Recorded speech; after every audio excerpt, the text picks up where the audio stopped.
Hello, hello. Um, I'm going to talk about two things today.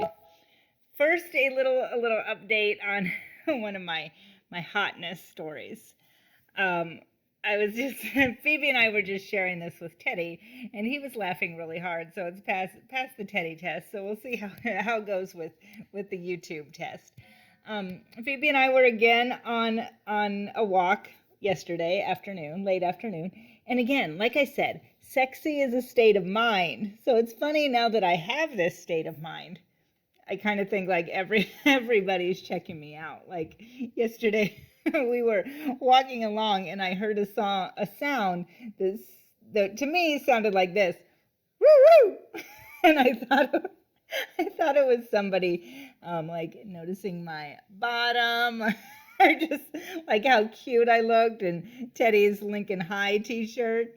And then I and then I looked, and it's maybe you can guess by now, it's a dog. It's a little dog on somebody's deck, and I don't know, maybe the dog like recognized my happiness and he was saying woo woo.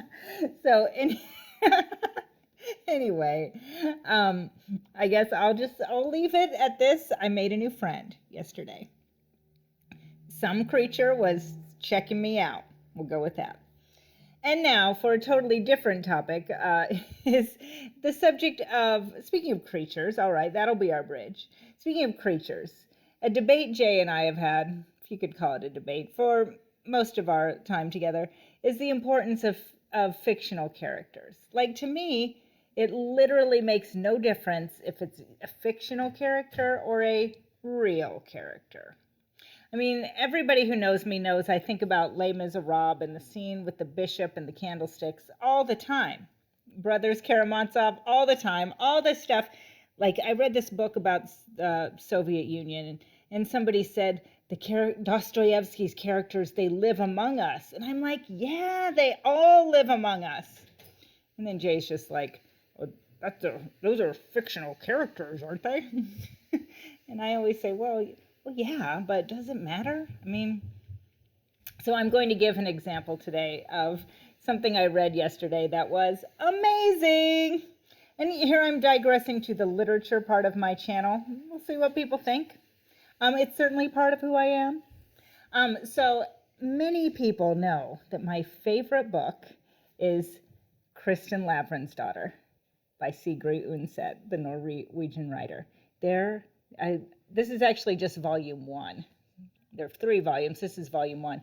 But look, there's Kristen and Erland on the cover. Oh, I love it. So I just read another book by Sigrid Undset called Gunner's Daughter, which takes place in like the year 1000.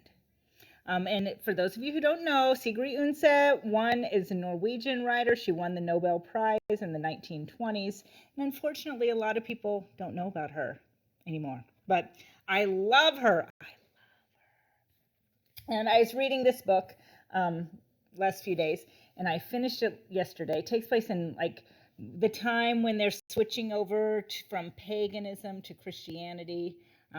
There's lots of like social code, like entrenched violence between the different groups, and a lot of like avenging your relatives if many people are killed. Many things go wrong.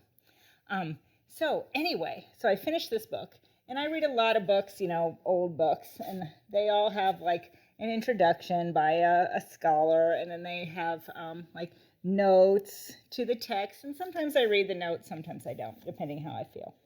But yesterday, I read the most amazing note I have ever read to any book. And it says this at the very end, and they're talking about this one character, Yacht. You spell it, obviously, Ljot.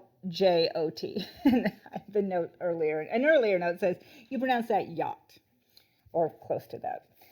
So anyway, Yacht, spoiler, Yacht's bones end up being buried in this churchyard around the year, well, you'll see. And the note says, the Stone Acre Church, dating from circa 1080 to 1100, still stands. Then it says, if Yacht Gisserson was buried there, his ghost could have watched the courtship of Unset's characters, Kristen Lavren's daughter, and Erlend I always have trouble with his last name, Nicklason, begin in that same churchyard 2 centuries later. And I said to my family last night when we were outside roasting marshmallows on the fire pit Jay just got, I said, I read that note out loud, and I said, this is the thing.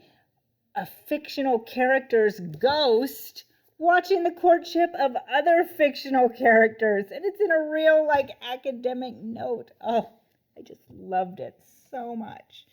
And so everybody in the family, they're used to all this kind of talk. And they're just like, oh. And I said to Jay, what do you think of that?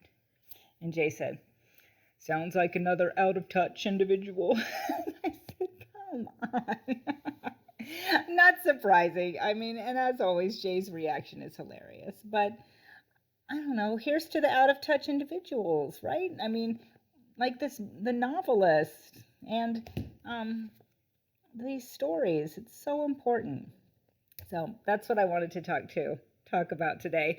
In the words of that dog, I read that note and I said, woo, woo.